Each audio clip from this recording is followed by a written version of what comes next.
Hello, welcome to Global Eye. I'm Parikshit Luthra. Tomorrow, India will face a 50% tariff on its exports to the United States. The Trump administration has notified India about the imposition of additional 25% tariffs and has blamed it on India's oil purchase from Russia. However, US has not penalized China, which is the largest buyer of Russian oil.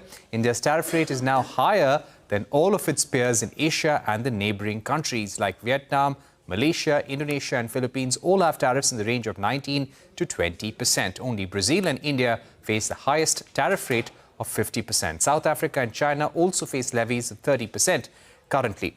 China has also levied reciprocal tariffs on the US. So how will this impact India? According to data from the Global Trade Research Initiative, 66% of India's goods exports are set to be impacted due to higher tariffs. Gems, jewellery, textile, seafood are set to be the hardest hit.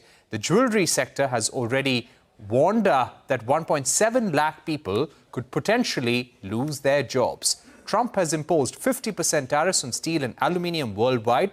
Now, that's part of the Section 232 tariffs. However, some pharmaceutical products, copper, autos and certain auto components, among others, are exempted from the additional US tariffs. If no steps are taken to reduce tariffs, GTRI estimates that goods exports to the US would be scaled down to nearly $50 billion in FY26 from $87 billion a year ago. That's a decline of nearly 42%. However, GTRI expects India's overall exports to remain largely stable as it predicts a 10% rise in services export to offset the impact of higher US tariffs. Meanwhile, industry bodies from India and US have sought a 90-day pause in a bid to give more room for trade negotiations. Prime Minister Modi has reiterated that it will always prioritize the interests of farmers, exporters and MSMEs.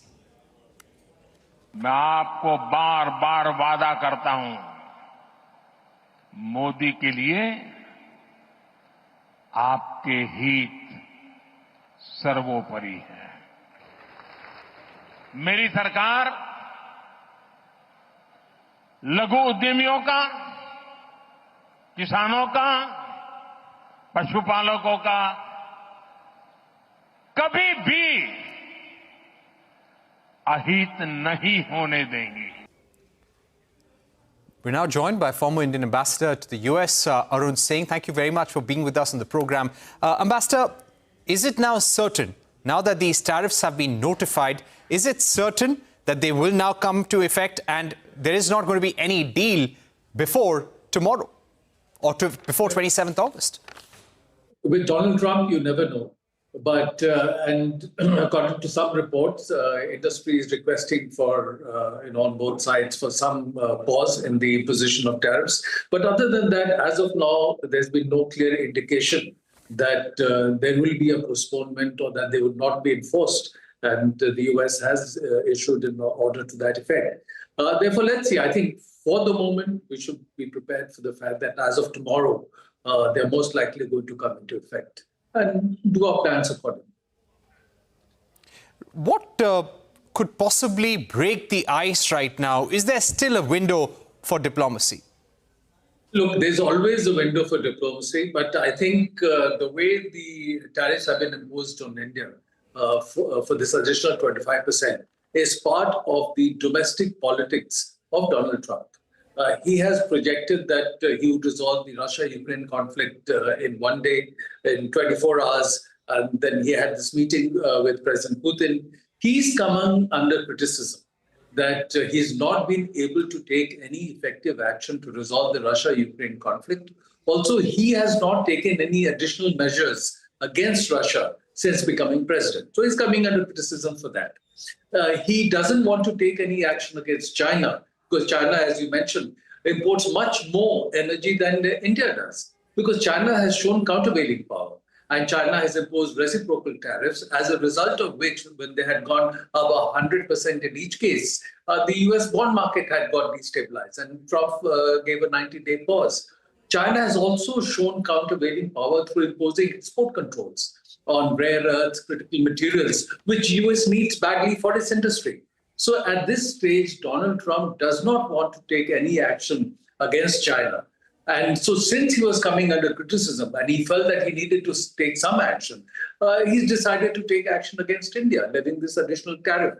Because But all Ambassador these Arun Singh, officials- it is also being said, and this is something that External Affairs Minister Jaishankar alluded to, that this cannot be just about Russian oil, because if it was about Russian oil, then why single out India and not go after China? Is there any other reason that is upsetting Donald Trump? No, I'm giving you the reason is because they are using this argument. He's under pressure. So this particular 25%, there's a separate 25% levy that has been done because the bilateral trade agreement could not be worked out. But this particular 25%, they have cited that India is buying from Russia. Now, which is not justified because as we've discussed, China is buying more from Russia than India is doing. Europe overall, if you add all that they're buying from Russia, not just energy, is buying more from Russia than India is. Turkey is is among the largest buyer of petrochemical products from Russia. Now, he's taken no action against those countries. So for what other reasons, he doesn't want to take action against them. And he needs to show domestically that he has taken some action targeting Russia. So for whatever reason, they've decided that they could take this additional action against India when they're not prepared to take action against other countries. But the consequence of this is that in India, it will be interpreted as US being a coercive and unreliable partner. It will also be interpreted that Donald Trump, for his own domestic political reasons, is prepared to throw the India-US relationship under the bus. And so there will be consequences flowing for that. And we have to keep that aspect in mind. What do you think could really help India at this juncture?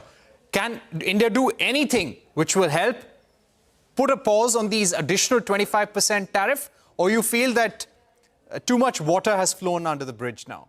Ultimately, no. I think ultimately US has to make an assessment that the India relationship is important for them. They've said, if you saw recently, for example, when the new US ambassador to India, his name was announced, in the tweet that Secretary of State Rubio put out, he said India remains one of the most important relationships for Russia, for the United States. So they have to understand that if the India relationship is important to them, then they have to handle India differently. For example, with China, as we've discussed, they have not imposed the additional tariffs. There are reports of Donald Trump possibly going on a visit to China. It can't be ruled out that they will do a trade deal with China because they need that, given, again, the power that China has shown and export control. But despite that, US will remain in a deep economic, technological, and military competition with China. There's no other country that can provide that competition to the US. And US wants to retain its preeminent position globally. Now, if they want to do that, they will need the India partnership because it's the technology partnership with India in many areas that has enabled many US companies to maintain their global lead in innovation. You will hear about 1,700 global capability centers in India. 20% of the global talent in semiconductor design is in India. So if they value the India relationship, they'll have to treat India differently. So when they make that assessment, that they're damaging the US-India relationship and they need to change their approach, that's when things will change. Right. Is there a threat of higher secondary sanctions against India? Currently, we're looking at secondary tariffs, but could there be secondary sanctions as a next step if Trump does not attain success with the Russia-Ukraine war? Look, if they don't attain success with Russia-Ukraine war, they cannot use India as the only leverage. They have to look for other leverages. And again, even from the perspective of US, even from the perspective of Donald Trump's domestic politics, it doesn't make sense for them to impose anything additional. And already in the US, there are voices being raised arguing that this kind of policy of the US is self-defeating. So they have to make that assessment and revise their approach. Right. And finally, I'm sure negotiations are still on.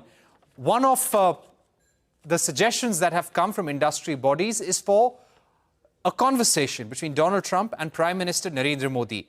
There could possibly be a meeting at the UNGA as well. There is no confirmation on whether the PM would be going there to the UN General Assembly. But what is your sense? Will a conversation between the PM and Donald Trump sort out things at the moment? That's really a call for the government to take as to what would be the best way to approach. And even if there is to be a high-level conversation, you have to prepare well for that. Because Donald Trump has shown the proclivity that after conversation, he comes out with a social media post claiming benefit entirely for the US and no benefit for the interlocutor.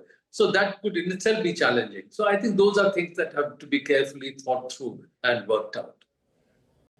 All right. Ambassador Arun Singh, thank you very much for joining us on the program with your view. And you're saying that it's time for the US to make an assessment whether they want to cause long-term damage to the India-US partnership or salvage it at this point. We're taking a break, but don't go anywhere. We'll be joined by Arun Singh, RBI MPC member, to decode the impact of additional tariffs and what will be the monetary policy approach that the RBI should take vis-a-vis the tariffs.